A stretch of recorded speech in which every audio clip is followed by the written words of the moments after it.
kita masih bahas terkait dengan upaya dalam mencegah ekstremisme melalui kurikulum, setuju ataukah tidak, begitu ya. Nah, pagi ini kami sudah terhubung bersama dengan pengamat pendidikan dari Komnas Pendidikan, Andreas Tambah, dan juga anggota Komisi 10 DPR RI, Ledia Hanifa Amalia. Saya sapa terlebih dahulu untuk keduanya, Pak Andreas dan juga Bu Ledia. Selamat pagi. Selamat pagi, Selamat Assalamualaikum pagi, warahmatullahi Baka. wabarakatuh. Waalaikumsalam warahmatullahi wabarakatuh. Saya ke Pak Andreas terlebih dahulu ini. Pak Andreas, setuju tidak Pak ini Ya. cegah ekstremisme ini masuk kurikulum Pak? Mohon maaf, saya tanya dulu. Ini kurikulumnya dari tingkatan yang mana ini? Apakah dari SMP, SMA, atau bagaimana? Dari keseluruhan jenjang pendidikan. Oke, ya. Ya, pada intinya apabila suatu aktivitas yang mengganggu negara, itu memang saya sangat setuju. Dalam hal ini harus masuk ke dalam kurikulum. Jadi Pak Andreas setuju terkait dengan ini nanti akan dimasukkan ke kurikulum begitu ya? Iya. Oke, alasannya setuju kenapa Pak? Karena ini kan keutuhan negara. Banyak negara besar runtuh oleh karena keinginan-keinginan kelompok tertentu. Nah, Indonesia juga rawan. Kelompok-kelompok Indonesia itu untuk nasionalisme, kebangsaan, dan suku itu sangat solid. Namun dalam hal ini untuk kelompok-kelompok tertentu yang mengatasnamakan agama dan lain sebagainya, ini sangat-sangat marak. Bahkan ini sudah termasuk sudah sistematis untuk mengganggu keamanan negara dan keutuhan NKRI. Jadi semua jenjang pendidikan artinya perlu dan butuh ataupun juga wajib begitu ya? Ya. Oke, saya ke Bu Ledia. Bu Ledia, kalau Bu Ledia gimana Bu? Setuju atau tidak Bu? Kalau saya memandang, ini tuh belum pernah dilakukan kajiannya secara mendalam. Kalau kita mau bicara soal kurikulum, itu kan nanti akan sangat berpengaruh pada kognisinya, afeksinya, dan juga psikomotornya. Jadi nggak bisa kemudian secara mendadak langsung. Kita sendiri paham bahwa kurikulum yang ada saja itu belum mampu untuk mencegah anak-anak melakukan perundungan. Luar biasa kan sekarang perundungan yang dilakukan anak-anak, nggak pakai latar belakang dia punya pemikiran apapun juga, memang kebiasaan itu dan kemudian tidak dipantau oleh guru. Sehingga kalau kita bicara pada kurikulum itu semua harusnya menyeluruh, nggak bisa dadakan. Sama seperti gini, sekarang Menteri sedang melakukan penyederhanaan kurikulum. Terus kemudian mereka melakukan hal-hal yang ternyata tidak juga bisa terimplementasi dengan baik, apalagi di masa COVID seperti sekarang. Yang ketiga, kita lihat sebenarnya kalau menguatkan, kita punya instrumen yang sudah ada, artinya ekstrakurikuler, nggak masuk ke dalam kurikulumnya, tapi masuknya dalam ekstrakurikuler seperti ada pramuka, ada paskibra. Ini tidak dipandang sebagai sebuah katakanlah kegiatan ekstrakurikuler yang sebenarnya bagus banget untuk dipakai bagaimana mencintai bangsa dan negara, bagaimana melakukan pembelaan negara dan lain sebagainya. Ini yang belum dilakukan. Karena yang nanti saya khawatirkan, Pak Andreas, mohon maaf, saya kurang sepakatnya karena apa?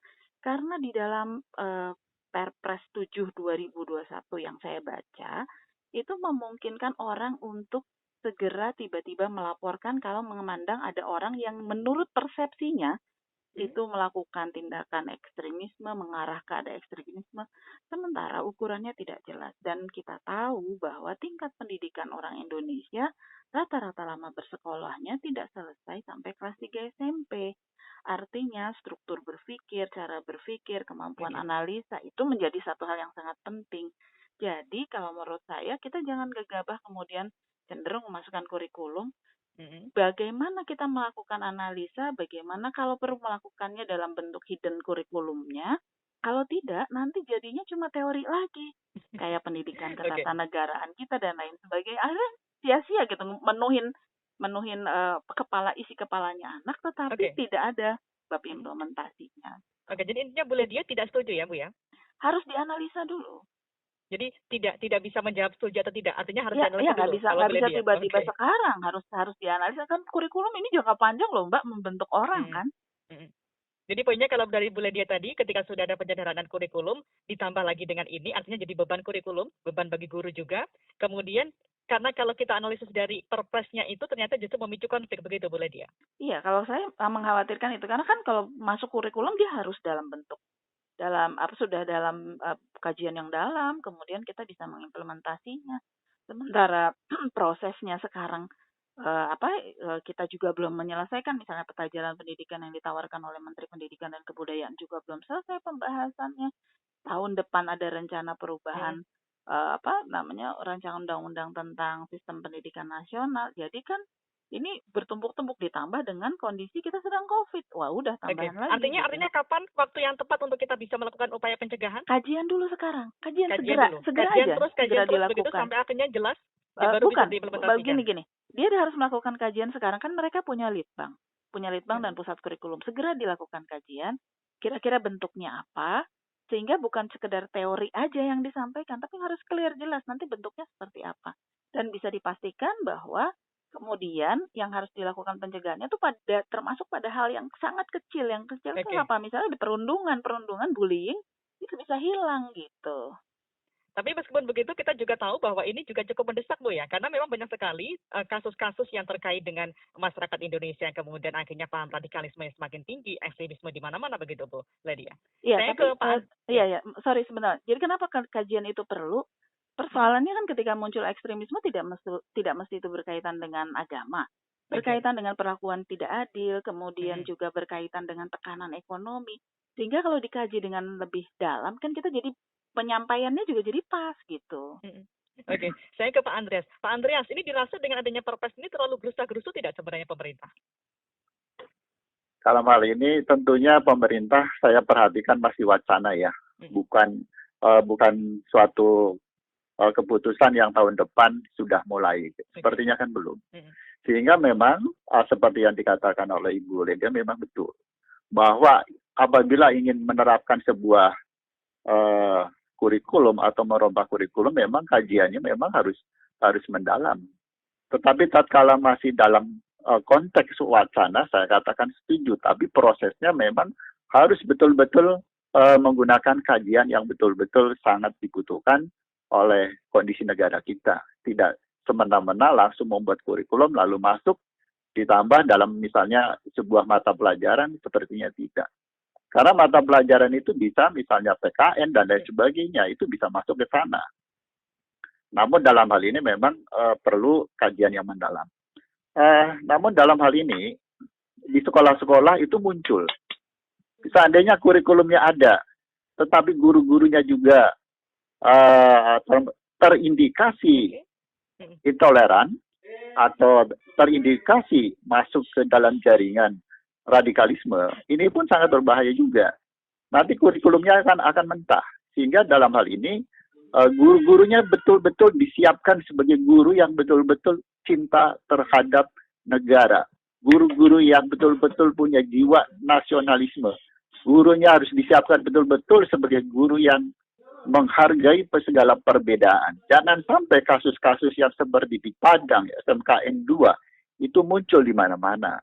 Saya harapkan seperti itu. Jadi bukan hanya kurikulum, tetapi guru-gurunya ini harus ditata ulang. Guru-gurunya harus diperhatikan perkembangannya sekarang. Karena radikalisme itu sudah masuk ke dalam dunia pendidikan, sudah demikian jauh. Sehingga sampai suatu daerah mewajibkan membaca buku tertentu, suatu daerah mewajibkan suatu aturan tertentu, apakah seragam, ataukah kebiasaan-kebiasaan yang lain. Nah, ini yang harus diwaspadai. Jadi bukan hanya kurikulum saja. Kurikulum oke, tetapi harus melalui kajian. Tetapi pelaku pendidikan di sekolah, ini yang harus betul-betul diwaspadai. Tatkala kurikulum hanya sebatas ada di dalam buku pelajaran, tetapi guru-gurunya juga tidak, nasionalismenya tidak benar, kebangsaannya juga tidak benar, dan terkait dengan suatu organisasi yang tidak dibenarkan atau yang dilarangnya, ini harus kita betul-betul waspadai. Oke, kalau Pak Andreas tadi kan disampaikan memang butuh kajian, meskipun setuju begitu ya. Artinya butuh berapa lama? Karena beberapa tahun belakangan itu selalu digodok terkait dengan upaya pencegahan ekstremisme ataupun juga terorisme, radikalisme. Kapan kita akhirnya bisa mengimplementasikan adanya Perpres ini sudah jadi nih, tinggal implementasinya saja begitu Pak Andreas? Ya, memang itu perlu paling tidak itu 1 tahun, paling tidak 1 tahun atau 1 tahun setengah lah, itu bisa. kita bisa mengadakan seperti itu. Tetapi saya rasa dalam hal ini tidak semudah itu. Ya, kalau mau dikejar, mau dikebut bisa saja seperti itu. Tetapi saya katakan tidak mudah. Karena apa? Banyak hal yang harus diperhatikan. Terkait dengan undang-undang, terkait dengan hukum yang lain, yang nantinya bisa menjadi tumpang tindih. Nah, ini tergantung dari niat pemerintah dan kesadaran kita bersama apakah mendukung atau tidak. Kalau memang betul-betul dikerjakan dengan baik, melibatkan segala unsur, memperhatikan kondisi-kondisi yang ada di lapangan, saya rasa bisa lah. Saya rasa bisa kalau memang itu dianggap suatu hal yang sangat mendesak. Oke, baik. Saya ke Bu Ledia. Ya. Oke, Bu Ledia, dari analisa Komisi 10 ini seberapa jauh sebenarnya Bu radikalisme ini sudah masuk ke dunia pendidikan seperti yang disampaikan oleh Pak Andreas tadi? Sebenarnya secara ukuran ketika bicara soal radikalisme, kita seringkali mengarahkan basisnya karena agama. Padahal kita juga harus melihat berkaitan dengan hal-hal yang perlakuan tidak adil, kemudian juga tekanan ekonomi dan lain sebagainya. Dan kita tidak menaruh itu sebagai satu hal yang proporsional. Kalau menurut saya karena ini dunia pendidikan, maka kita melakukan pendekatan positif dengan cara apa? Tadi yang saya bilang, sebetulnya kita punya ekstrakurikuler pramuka, tapi pramuka itu sekarang cuma seragam. Tidak, karena di dalamnya sebetulnya muatan kecintaan pada tanah air dan bagaimana mengimplementasi, mereka punya syarat kecakapan umum, syarat kecakapan khusus, yang akhirnya ada ukuran. Sehingga siswa bisa ke arah sana, bisa memahami bagaimana dan seterusnya. Itu sudah lama dan sebenarnya harusnya bisa dioptimalkan. Kedua ada paskibra kan. Sebenarnya itu juga bisa ditumbuhkan, tapi karena dia sifatnya ekstrakurikuler jadi voluntary. Nah, karena voluntary sebagian saja yang bisa dilakukan. Ketiga, proses pembelajaran di kita itu penekanannya masih kognitif. Kita belum sampai pada afeksi dan psikomotornya. Bagaimana kemudian guru memantau perubahan perilaku. Dan kita juga nggak boleh lupa bahwa sekarang ini skemanya kalau di Kementerian Pendidikan dan Kebudayaan, pembentukan karakter itu ada pusat sendiri, pusat penguatan karakter, tapi tidak melekat kepada pengajaran sehari-hari.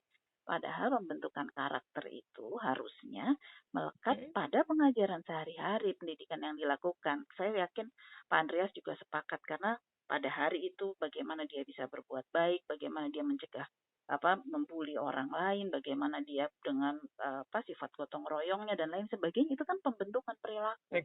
Nah, ini kita artinya gini, ada konsep yang terpisah-pisah, yang terpecah-pecah, yang tidak akan bisa membentuk perilaku anak dengan baik kalau begitu caranya gitu. Dan ini sebenarnya masukan-masukan kami pada Kementerian Pendidikan dan Kebudayaan itu sudah sejak awal Mas Nadiem jadi menteri, kita udah menyampaikan. Ini kalau begini caranya nggak bisa, harus karena perilaku itu kan bagiannya dari perilaku. Kalau nanti kalau separuh-separuh yang ada, masyarakat itu bisa terbelah. Karena dia kan cuma sampai pada tahapan kognisi, dia cuma menuduh temannya ekstremis, temannya radikal. Akhirnya nanti akan berlaku kezoliman yang berikutnya. Karena dia tidak bisa mengukur, tidak punya alat analisa yang baik. Sebenarnya ini terjadi karena apa? Cuma karena sedikit, terus kemudian dia langsung ambil persepsi yang besar. Padahal ada hal-hal yang mungkin luput. Namanya orang kan pasti ada yang hal-hal yang luput, yang hilang, yang segala macam. Iya, boleh dia. Artinya solusinya apa Bu ini yang tepat untuk saat ini? Karena kita juga tetap butuh upaya untuk mencegah ekstremisme atau juga radikalisme. Kalau misalkan Bu Ledia saat ini kan masih belum setuju untuk masuk ke kurikulum begitu, karena butuh kajian-kajian begitu ya. Ya, pertama Kementerian Pendidikan dan Kebudayaan tetap melakukan kajian. Kedua, ini yang agak rumit di solusi adalah karena kan kita belajarnya dari rumah. Belajar dari rumah sehingga kemudian kan pendampingannya nggak bisa juga maksimal. Nah, bagaimana setiap dalam pengajarannya para guru itu bisa menyampaikan tentang bagaimana perilaku baik, terutama kalau sekolah dasar. Dan kan sekarang ada di TVRI kan, sebenarnya bisa lewat bagaimana menolong orang, bagaimana kita membela orang yang lemah dan lain sebagainya. Itu kan munculnya bisa tuh dilakukan dalam kurikulum. Tapi kalau di masa-masa pandemi seperti ini kan agak susah ya Bu ya. Kita tidak bisa langsung kontak langsung dengan guru kan. Iya, artinya itu dari materi-materi yang disampaikan. Kalau tidak bisa banyak juga sih Mas, memang itu tidak akan bisa menyelesaikan. Jadi kalau dikatakan tadi 1 tahun, sebenarnya sangat tergantung dari, pandeminya ini. Pandeminya akan Mhm. berapa lama gitu, Jadi karena itu ini kan bisa akan dikatakan jadi kendala juga. iya, artinya buat implementasinya nggak akan bisa langsung gitu. Oke. Bahwa kajiannya oke, masih mungkin kan kajian bisa jarak jauh, bisa segala macam kan. Oke. Tapi masalahnya itu tadi. Nah, sementara Kementerian Pendidikan dan Kebudayaan sudah punya konsep lain gitu. Nah, Mhm. itu kan memadukannya bukan perkara yang mudah. Oke. Baik, saya ke Pak Andreas. Pak Andreas? Ya. Oke, kalau Pak Andes bagaimana Pak? Ini kan tentu Pak Andes disampaikan setuju, tapi masih butuh kajian lagi. Nah, solusinya apa Pak yang perlu dilakukan dalam waktu dekat ini yang mana kita juga cepat untuk bisa mendapatkan apa ya perpres ini bisa segera direalisasikan begitu? Ya, kalau pandemi ini sebagai alasan ya, akhirnya kita nggak melangkah ya. Mm-mm.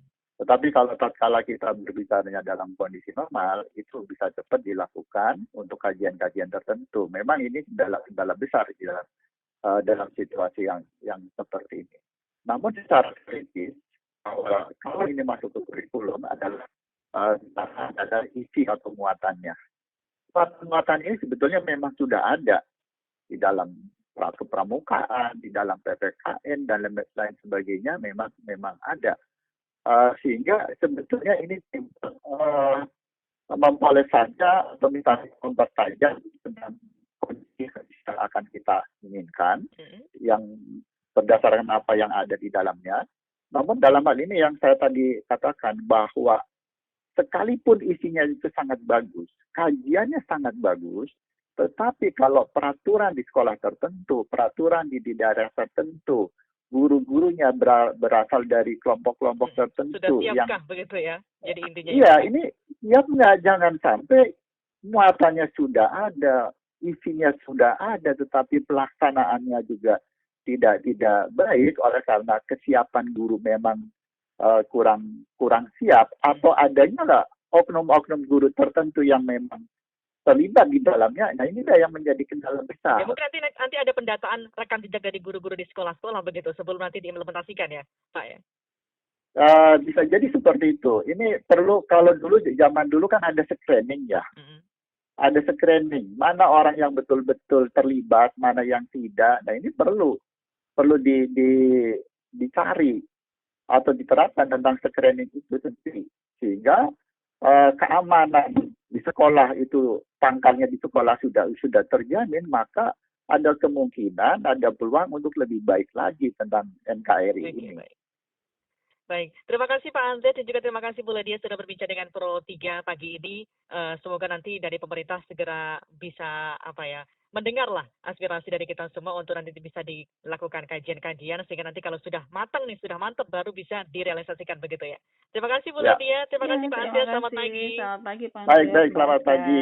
Assalamualaikum Ya, warahmatullahi baik. wabarakatuh. Mbak Ledia, terima Waalaikumsalam kasih warahmatullahi Baka. wabarakatuh. Ledia Hanifah Amalia, anggota Komisi 10 DPR RI dan juga Pak Andreas Tambah, pengamat pendidikan dari Komnas Pendidikan.